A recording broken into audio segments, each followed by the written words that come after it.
When I started this whole deal, my goal was to help parents and children become partners in writing. All the curricula I saw out there was focused on how kids could do the writing task and how the curriculum would tell you to do it. But there was no one explaining to parents what it actually looked like to facilitate that process. You know what I'm saying? So the curricula would tell you what to do, but not how to do it. You hear what I'm saying? So in writing, what I saw as the missing link was that parents just needed to know what to do and how to do it. Not just write a paragraph, but how do you help children get in touch with the language that lives inside? Do you understand? So what I found myself writing was coaching to the parent-child dynamic, the partnering that has to happen between parent and child. Over my career as a home educator, I have 5 kids. Try and get this lighting right. I have 5 kids. We homeschooled for 17 years. We also involved some co-ops. We also involved some public school. But during those years, I discovered that that was actually the problem the whole way. Do you understand? I keep saying that. I always have some phrase I repeat for an entire scope. So what would happen is this. I would start down the path to teaching math with Saxon math. I'd get into chapter 4 and I would be lost. I wouldn't know what to do. There was no Mr. Saxon to call. There was no one helping me re-understand math so that I knew how to teach it. I was just stuck with, do the next problem, here's the theorem, apply it. And honestly, I wasn't very good at facilitating mathematical cognition. I didn't know how to do it. I felt that way mostly about math and science. I didn't feel that way about history or writing or literature. Obvious. I'm a liberal arts person. My degree is in history. I'm a freelance writer. It was easier for me to envision the outcome of writing and history and literature. I knew where I was going. Yes, but then those of you who know math, oh my gosh, I remember dating someone who told me that he played all these math games with his kids when they were driving in the car. Like, he'd be driving down the street, they'd see a semi, and he'd say, how many frozen chickens do you think would fit in the back of that semi?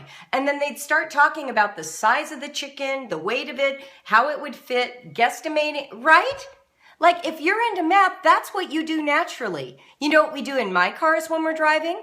We play games where we pretend well, it's not a pretense, where we tell just the bare bones of a movie or a story and everyone has to guess it. And we try to make it obscure, but also connected, you know? So those are the ways we played with words all the time. Literature, words, themes. We would do these, you know, all the way around A, B, C, D, E, F, G kinds of games around different language practices. So for me, excuse me, teaching language arts and writing came pretty naturally, but math didn't. So here's where I'm going. I started reading about all these different homeschooling philosophies. And I really wanted someone to tell me how to live this partnering life with my kids. So I was attracted to all kinds of things. I got attracted to unschooling. I got attracted to Charlotte Mason. I got attracted to classical education. Of course, because each one gave me a picture. It helped inform my imagination of what it would look like to spend 24 hours a day with my kids with the hope that at the end they would be adults with an education. A state certified education, not just, you know, that they knew how to rake leaves in the backyard. I wanted them to be able to go to college or get a job or head off to the UN, right? That's what I hoped. So each time I would read about a philosophy, I was very game. I would get sucked in. Oh my gosh, this one really sounds good. Why? Because I was looking for that linchpin, the how. I wanted to know how this was going to happen. I believed in learning. I believed in the parent-child connection. And I had already seen by working with parents around writing that what was missing wasn't valuing writing. It wasn't the assignments related to writing. It wasn't understanding the criteria of writing. It was, how do I make it happen without tears? How do I see my child embrace and love writing? They only show the beauty of each method in the pitch. Yeah, that might be true, Chantel. Part of it, though, is you're reading experts. So somebody who's writing about the classical method is someone for whom the classical method has really worked, either for her personally or in her family. Why? Because perhaps classical methodology is just the warp and woof of what she breathes and lives every single day, right? In my life, when I watched parents fail in teaching their kids to write, what I saw wasn't that they didn't have good information. Heck, you can Google the expository essay and find everything you need to know about it in 5 minutes and save yourself money. Don't buy the formatting books. What you're looking for isn't what is the format. That exists. It's how do you get a 16-year-old boy to write an essay? How do you help him generate insight? How do you help him care?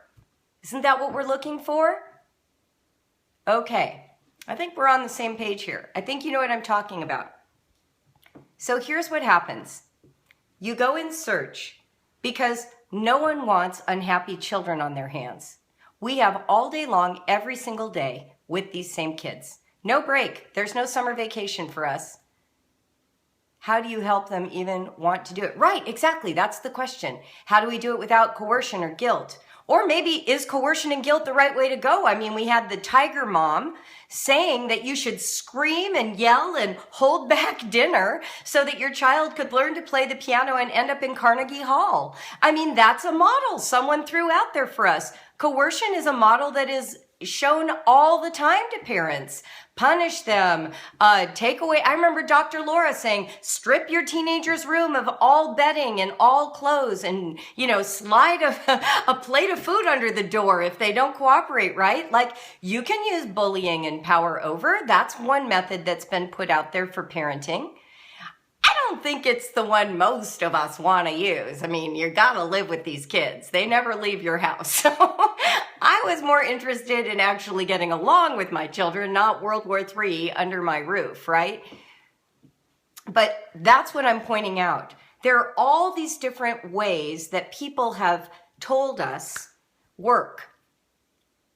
And what I am interested in and what I try to communicate in BraveWriter is that at the end of the day, your relationship with your child is what matters. And you can teach everything that you want your kids to learn if you're connected, if you're actually connected to each other. Now, I don't buy into the tiger mom philosophy. I've spent a lot of time with people who have had that kind of parenting, and they're in therapy. That is not a great way to grow up, even if you get to play in Carnegie Hall. What we're looking for in our methodologies then isn't, well, am I doing school or unschool? Am I doing a boxed curriculum or Charlotte Mason? It's in the moment that one of those strategies appeals to you. Is it facilitating a deeper connection to your child? I'm just going to let you sit with that just for a moment. Whatever method you choose, whichever one attracts your fascination, is it facilitating a deeper connection with your child? And here's the thing. In the surveying of all the various options, some of those options are going to look to you like ones you're afraid to try. You might be afraid to try unschooling, but someone else might be afraid to try public school. I mean, on the two ends of the continuum, we pull up a lot of defensiveness and anxiety around methodology. That is just what gets called out. Because we don't know what we're doing. We're so afraid of screwing it up. We haven't done this before, and we only get one shot at it. It's not like if it doesn't work out with these kids, these will get wiped out and you'll get a whole new batch to start over with. I mean, that's not how it works. You know, the Job methodology, oh, well, we'll just get you another batch of kids. That's not how it works. This is the one group you get. This is the one adulthood you have, and you want it to work out, right? Yeah. Well, for sure. You're learning and growing too. And you don't have full confidence in any one method because you haven't done it before. You know, you're learning as you go. So, what I want to talk about, and we're going to look at this idea of structured versus unstructured learning. What I want to talk about first then is this notion that your primary objective when you're working with your kids, no matter what tool you're using, a textbook or no textbook, a program that produces paper products and parties, or a program that produces a lot of independent, sort of self-motivated inquiry without much tactile evidence, whatever you're doing, is it advancing the sense of trust and vision for the future that creates a good relationship between educator and student, parent and child?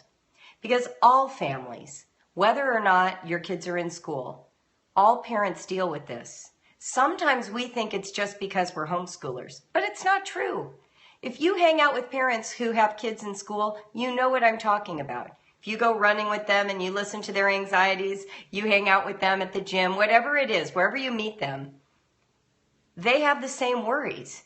They're wondering if their social studies teacher for their child is doing the right kind of job, and then they're trying to coerce or blame or relate or cuddle or nurture or help their kid into successful homework experiences.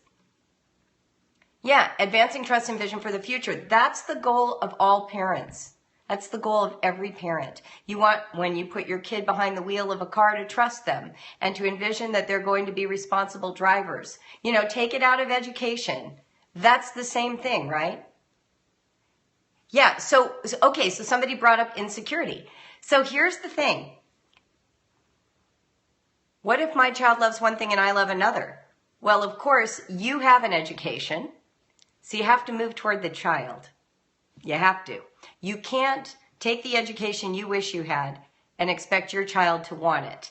I remember being in a classical education discussion at one point, and one of the moms had a great aha that I've never forgotten. She wrote, "If I had been raised with the classical education model, I would have loved it. My temperament was oriented that way, but I don't have a kid who's like that." And so what this mom did is she went and bought Susan Wise Bauer's The Well-Educated Mind, which is for adults, and she just started reading. She's done every single book that book has in it, and has done all the grammar, the logic, and the rhetoric responses to each book, and did it for herself. And she taught her kids completely differently. So you have to think through, if you've got a certain style, that doesn't necessarily mean that's how your kids are going to learn. But you don't have to deny yourself. If your enthusiasm has been catalyzed by something, why wouldn't you pursue it on your own? Or right in front of your kids is what I always advocate. Pursue it in your own way. So here's what happens. You get drawn into these various styles of education, whether it's classical or unschooling, you know, these two polar extremes, maybe even school, maybe even trying out public school or private school. And you have doubts. Because the second you commit to any one system, do you know what you call up? The opposite. Whatever you commit to automatically excludes some other idea, right? If you say, I'm going to be an unschooler, suddenly curriculum looks dangerous. It might be a threat to your unschooling program. Suddenly now, you're suspicious of curriculum because it might derail you from the core principles of unschooling. Or alternatively, let's say you adopt with a real, rigor, Charlotte Mason. Well, now suddenly you might be worried that if you don't do the books that are all a part of her original vision, you're somehow not going to get the full juice from the Charlotte Mason experience. And so anything too modern feels a little bit like it might undermine the wholesomeness of her original vision. Stop the labels and do what's right for your family. Exactly what you're anxious about right now. So true. My comfort level, how do I get there? We've been moving closer to unschooling more and more in the last few years. What else? What else do you have to say? I just go with a bit from each style that works for us. So yeah, so when you are first examining though, it's hard to know if you can get at the core of the insight unless you embrace it. In other words, it does help to take on the properties of this philosophy and really give it a full go. I mean, you can't really do unschooling halfway, right? You're either not using the school methods or you are kind of feeling. That's a little bit what people are thinking.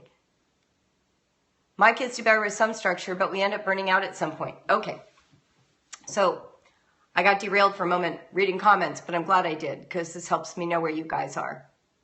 So here's the thing that I'm feeling and that I'm noticing. In the BraveWriter world, ultimately my focus is going to be on your kids. Primarily, we in our company advocate for children. We try to get behind the eyes of your child and reflect that child back to you as best we can. We try to help you get behind the eyes of the child.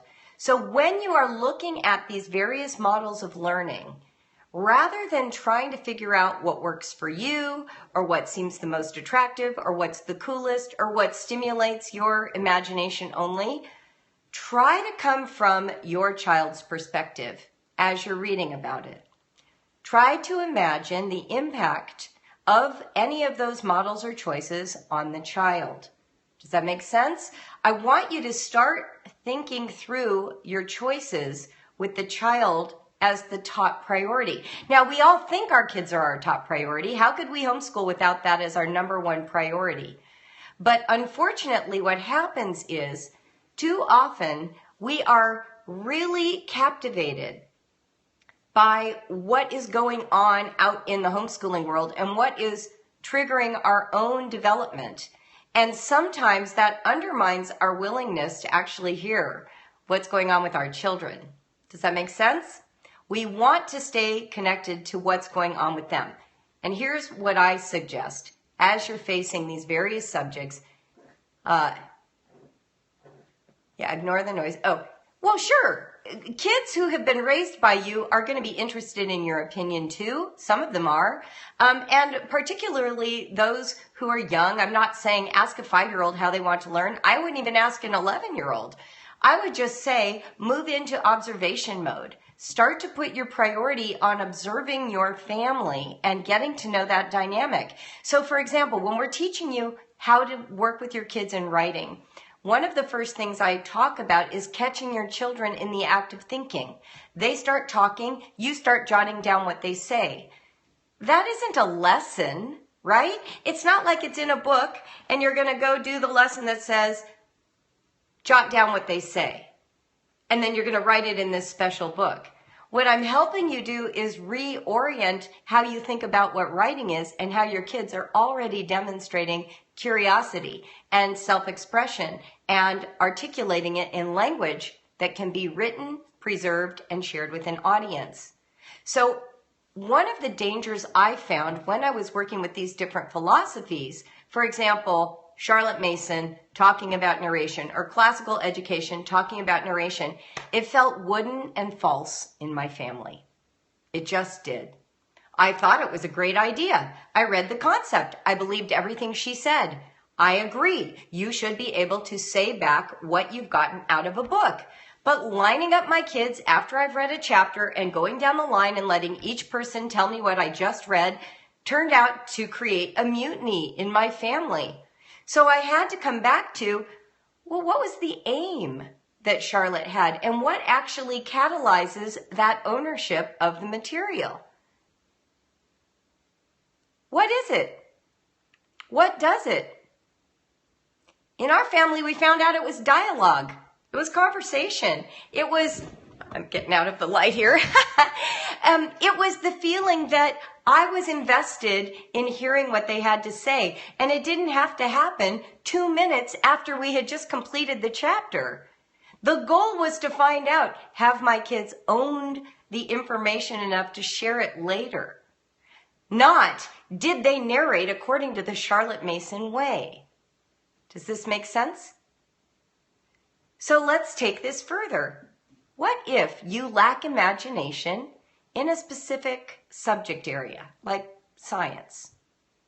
And so you're thinking, okay, I want to be hands-off, but I'm afraid my kids are never going to show much curiosity about science because it's not something that ever comes up in my family life. We never talk about it. It's not in my vocabulary set. I'm not curious about it.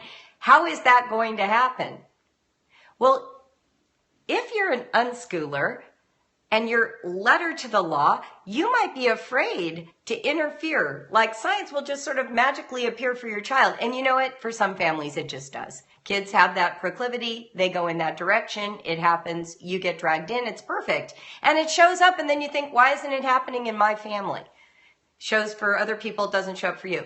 Well, here's what I suggest.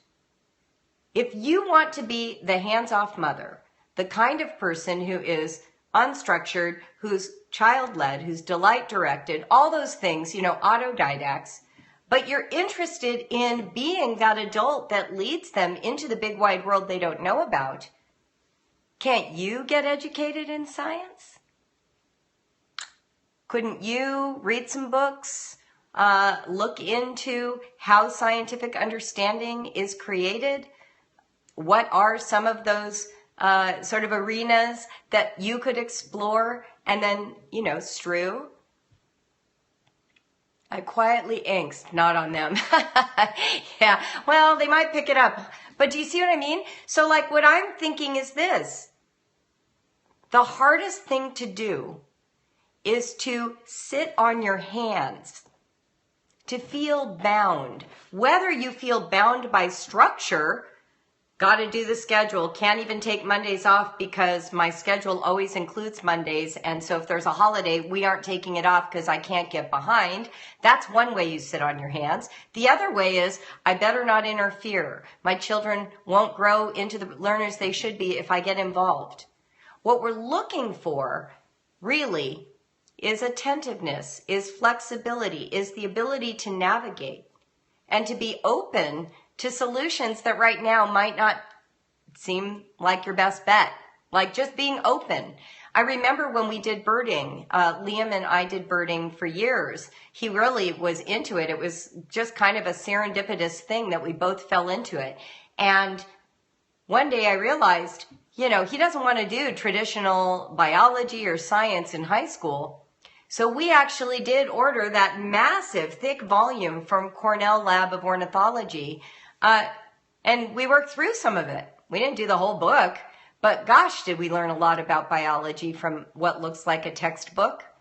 But it was from the Cornell Lab. So I don't know, was I cheating? Is that like schoolish or not school? Who cares, right? Who cares? I just get so tired of like the dichotomy. I want us to have the opportunity to make use of tools as they come into your life and to feel like if it's a match with your child, it's a good match. But you're welcome to explore any of these philosophies. You should. You should. Variety is the spice of life. One thing about being an unschooler that is hugely valuable is that you do automatically shift the focus to the kids. It's off of your agenda instantly. And one benefit to structured schooling is that sometimes it feels wonderful to have somebody prepare lessons for you. Sometimes your kids just feel so nourished and so nurtured when you go out of your way to prepare something for them. Yeah, I'm going to read that now, and then we're going to talk a little bit more. But I found this is something I wrote a while ago, and today when I was thinking about this scope, I thought, oh, this will be perfect. So let's just listen to this for a minute, okay? It's day 26 from my book, A Gracious Space. This is the winter edition.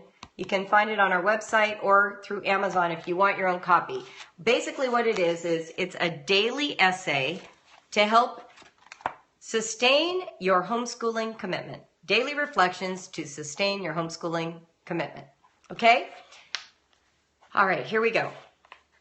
To plan or not to plan your lessons. Because isn't that kind of what we're talking about?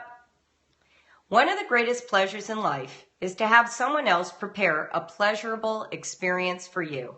For instance, when I eat dinner at someone else's home, the food tastes better, The whole experience is elevated to special, and I find myself relaxed and happy before the dinner begins, simply in anticipation.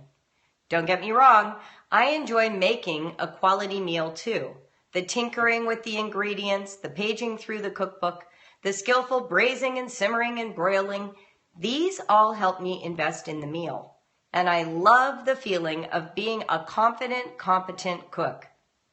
Still, even though I have taught myself to cook and have enjoyed the effects of my cooking, I absolutely love meals cooked for me, whether at a friend's home or a restaurant. There's a different kind of happiness that comes from that experience. Home education also benefits from these two modalities of learning. The first kind, self-teaching to become a competent student of any subject area, and the second kind, benefiting from the well-prepared lesson offered by a caring parent. In toggling between independent learning, the kind a child initiates and continues on his own, and lessons, the kind organized by you, your child will become a well-rounded, educated person. He'll have the power and skill to teach himself, such a gift, but he'll also receive the gift of a lesson well prepared. Self-guided instruction is a popular motif in home education. It's one of its fabulous goals too. Anyone who realizes that a little concerted effort and a willingness to explore, read, test ideas without the badgering of a schedule or a series of pop quizzes and tests discovers the joys of being an autodidact. We love that our kids can and do teach themselves all manner of subjects and skills, and what home educator doesn't know that their kids do that? What about the other end, though?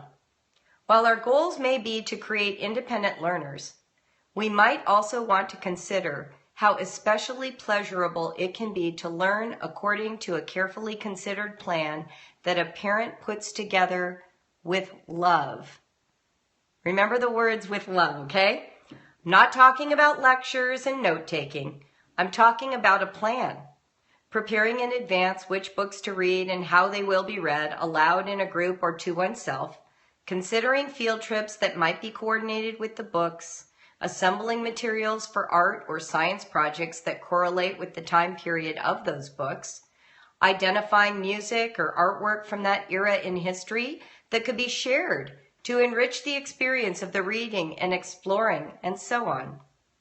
In other words, one of the most generous acts you can offer as a home educator is a well thought out course of study in at least one subject area each quarter for the coming school year, maybe. It may be difficult to give that level of development to every subject for all ages, but you can certainly select literature or a historical time period that will address most of your children. You could coordinate various activities, readings, outings, related experiences that will illuminate some aspect of the subject area you intend to explore. Your preparation of a series of lessons that combine kinesthetic activities with more passive modes of learning, listening, watching, reading, are often not only a relief to your child, but may also trigger two other extremely valuable responses: gratitude and motivation. I'm going to pause here just for a moment. When my daughter, Johanna, got interested in Jane Austen, it came through me. I was reading all of the Jane Austen books and watching all of the movies. This triggered an interest in vintage dance for her. So I was watching movies, reading the books.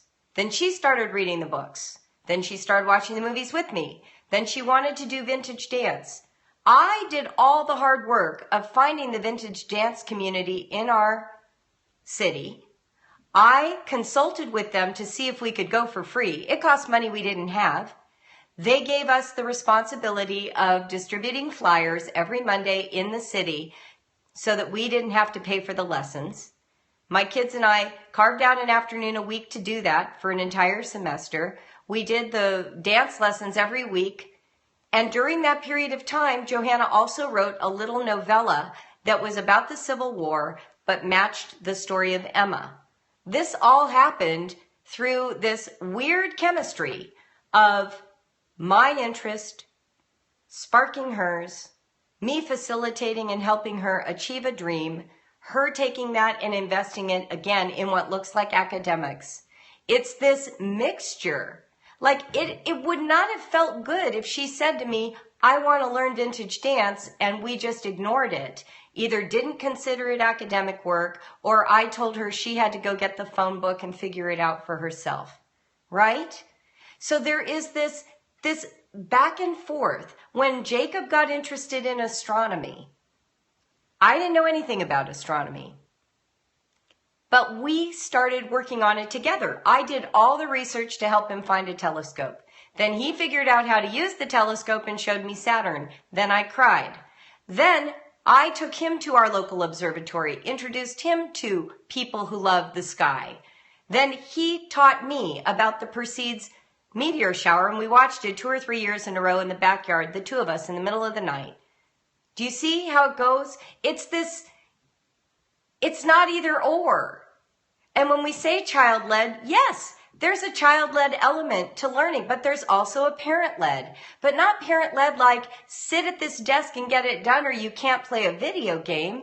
It's this interaction that happens that creates, yes, homeschooling is a dance, that happens, that catalyzes, and sometimes it's a huge relief to a child to know that you've been thoughtfully considering what they're interested in and you've offered them some ideas for how to pursue it. Now, sometimes too much enthusiasm from a parent can feel coercive, particularly if your kids are used to being coerced. So pay attention to that. I mean, you can't just get up in the morning and download your enthusiasm on them and then be resentful when they don't jump up and say, yes, I want to do that. On the other hand, pay attention. Remember how I said the first principle is observation. Who are your kids? What are they doing? When Liam was all into Yu-Gi-Oh, I played that darn Yu-Gi-Oh card game with him every week for a year. Even at the end of the year, I still didn't really know how to win because I wasn't interested enough. And yet I put myself in the way of Yu-Gi-Oh for a year. I let him talk to me. I let him lead the way. Pokemon for you. So when we say they have no clue what they want to do, let's talk about that for a minute. When I hear that, what it means is they don't have a clue because they think there is a set of criteria they're supposed to care about. That's usually the case. That's usually the case. Think about summer. Let's pretend it's summer break and all the kids are just not in the school year. What are they interested in doing?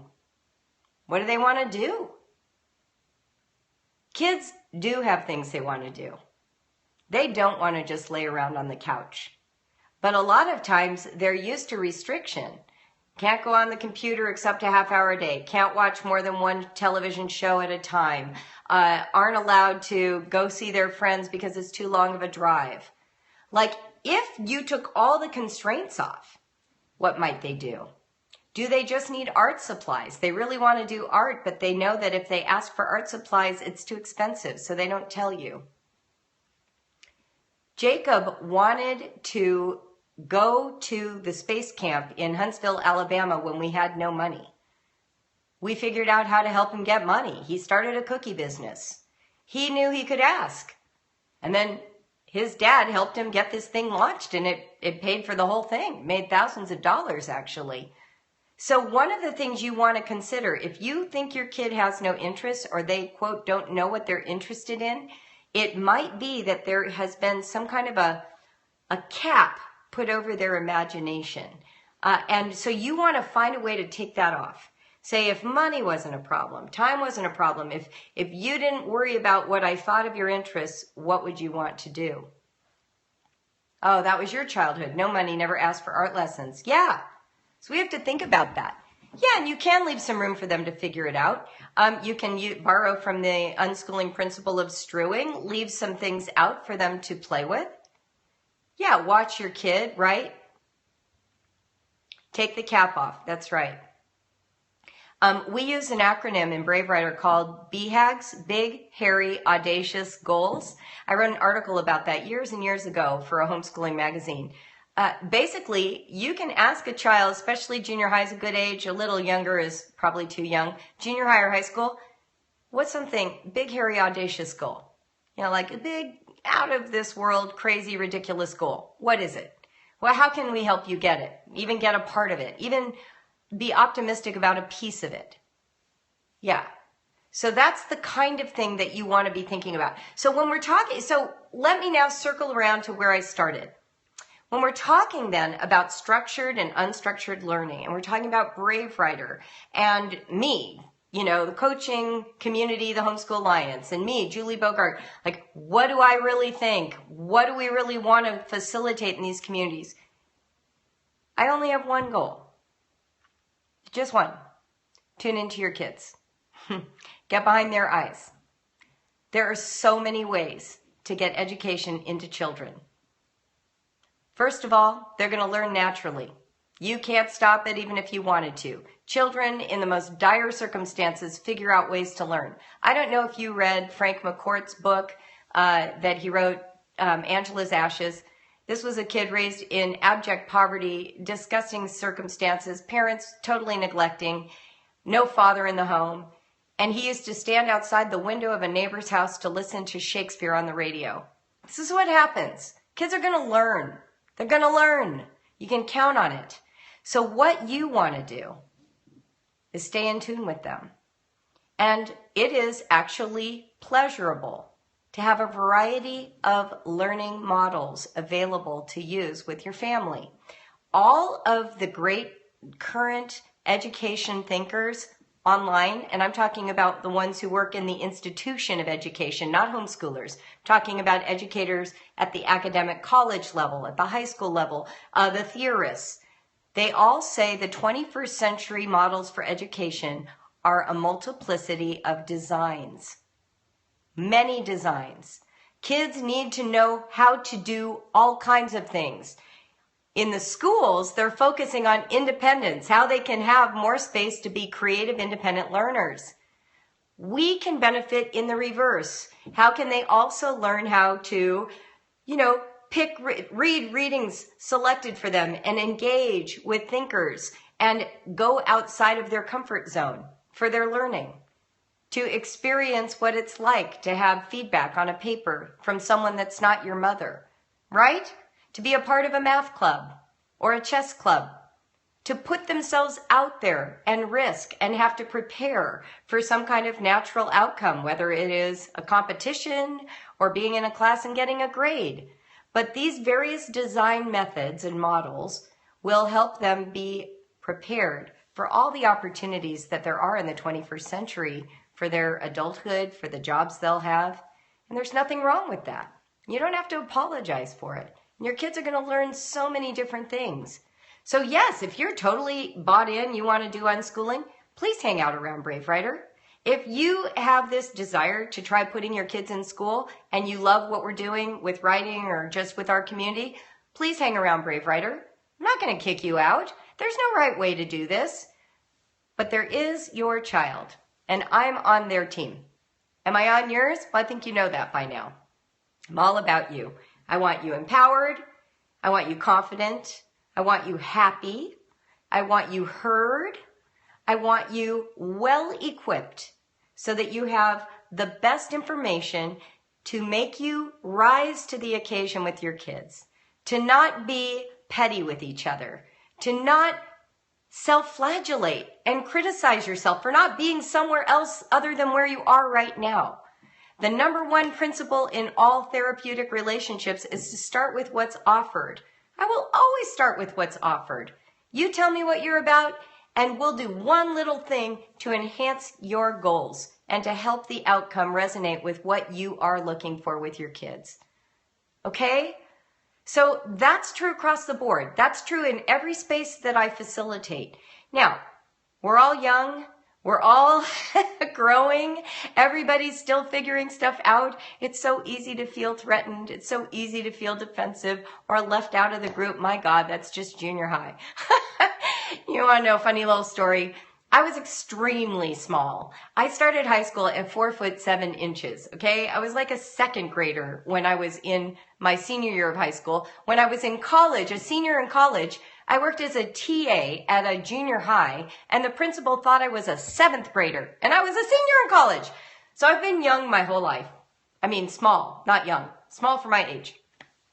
So one time in 5th grade, and I got picked on, I was called Teeny Sweeney because Sweeney is my maiden name. And so I kept getting called Teeny Sweeney. So one time I was at this handball court, and I sat down because the line was really long. And all of a sudden, I couldn't be seen. I was too small.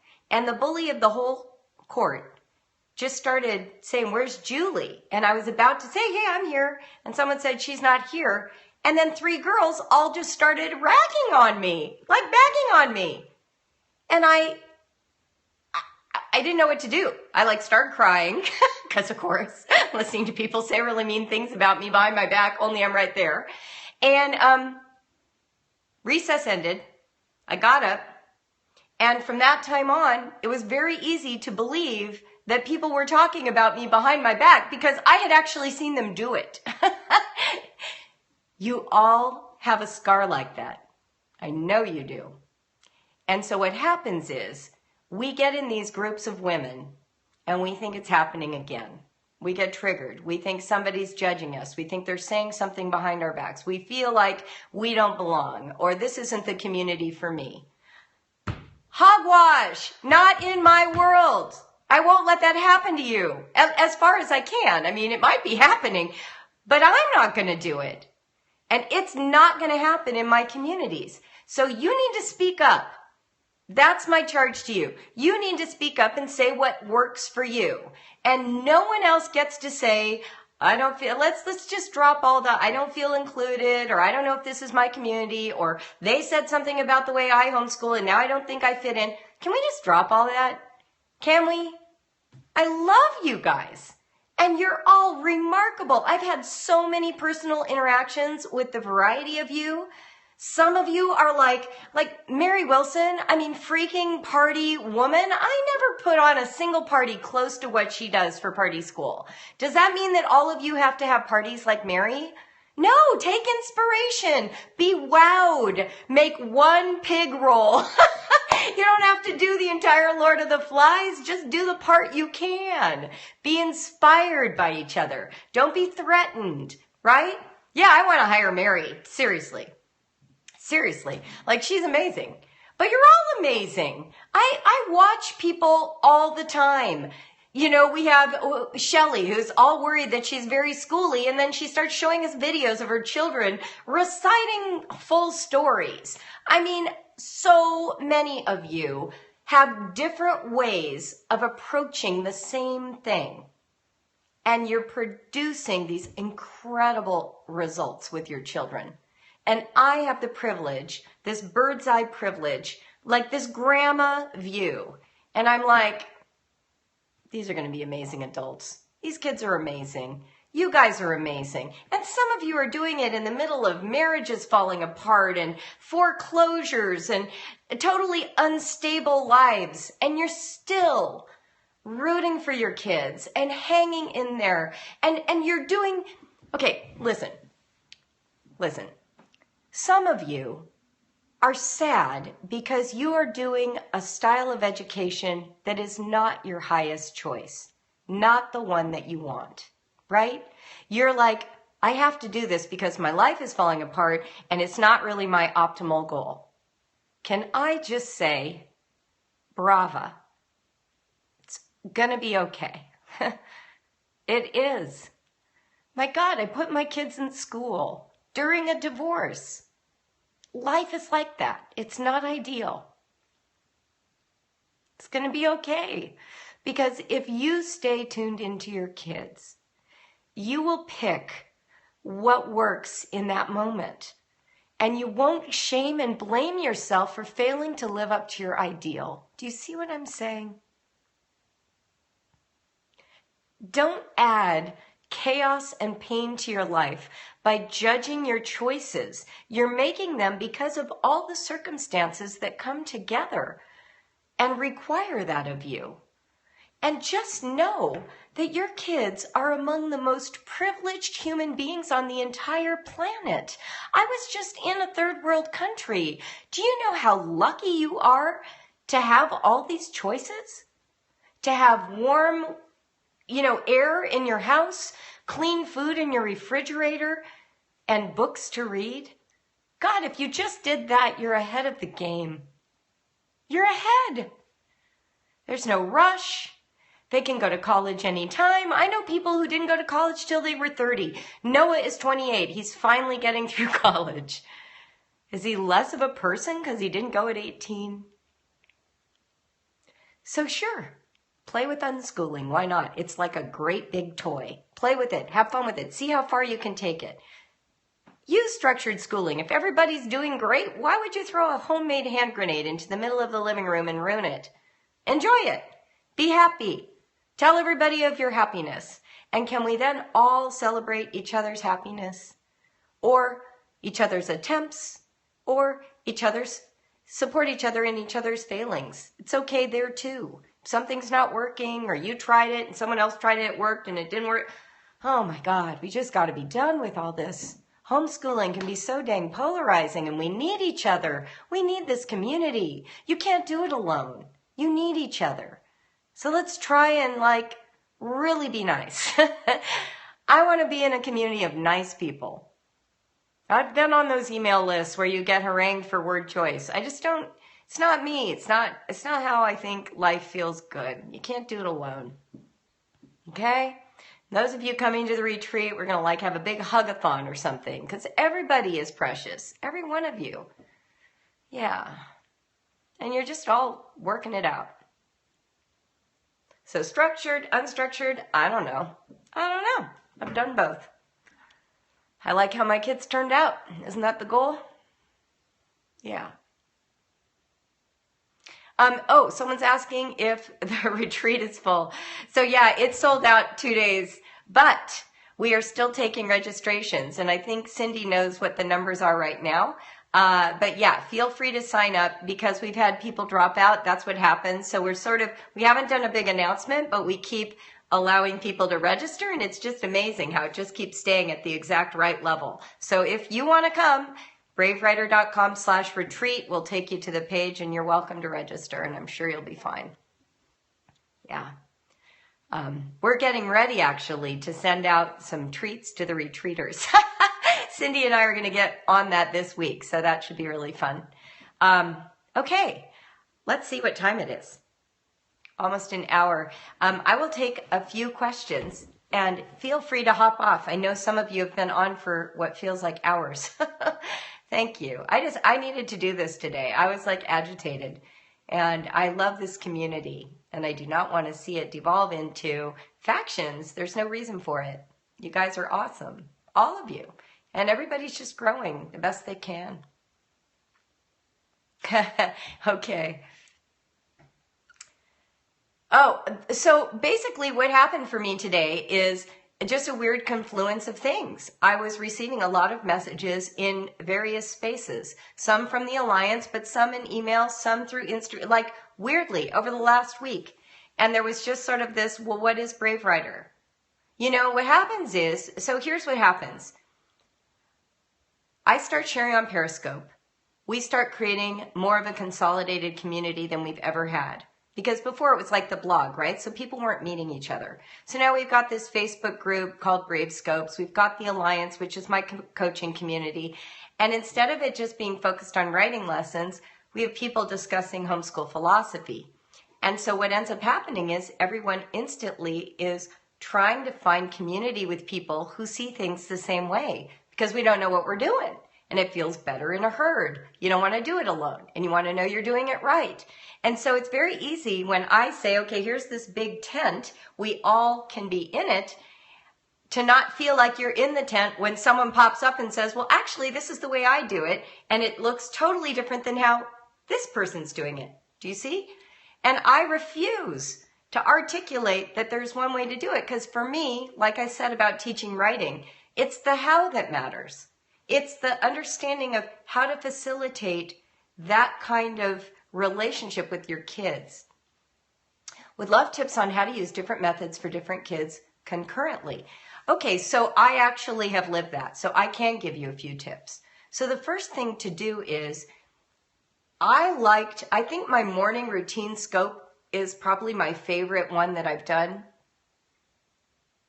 Oh, you haven't been approved for the Facebook BraveWriter group?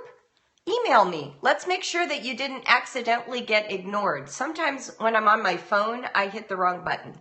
So email me and I'll figure it out. Yes, so morning routine scope is maybe my favorite one I've done. And here's why. Because for me, the morning routine bridged all the different styles of home education. It kind of combined everything I valued. And so starting in the morning with all of us together and having this orientation towards one another, toward literature, toward this sort of cozy, collected experience meant that we grounded the day. And then from there, the kids who really liked working in workbooks could work on workbooks. And the kids who really liked being independent and doing their own thing could sort of go away and do their own thing. But that way it didn't start with, oh, it looks like one kid's playing and one kid's doing schoolwork, because that's kind of confusing for young kids. But if everyone sort of starts together, then when they sort of disperse, it doesn't have that same effect. It's like everyone's doing what they are ready to do after they've started that morning routine. Does that make sense? And for me, those were our very best years of homeschooling when we had that. I'm so glad to hear that. That's wonderful that it changed your day for the good. Yeah, you can certainly share this. Yes, so one of the ways to do it is to go to katch.com/BraveWriter, and you can share the link from the replay, and that won't go away. Let's see if I've got it here for you. I'm looking for it. Hold on. Here it is. Katch.me/BraveWriter for all the replays. Okay, you're welcome. Thanks for coming. Have a good night. All right, well, maybe we are done. I noticed lots of people hopping off now. You have dyslexia and dysgraphia. I'm worried about him.